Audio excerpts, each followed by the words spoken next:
జారిపోయిన గమ్యమే తెలియకుండినా సాయము చేసే నీవు నాకుంటే,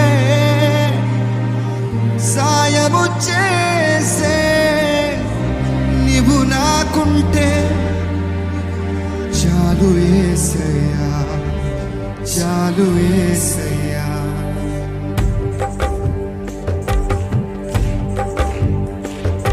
మన నమ్మకమైన దేవుడు మనకుంటే మనకు చాలు కదండి. ఆయన న్యాయం తీర్చే దేవుడు.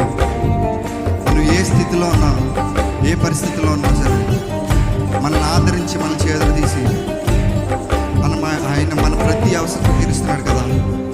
మన గొప్ప దేవుడు.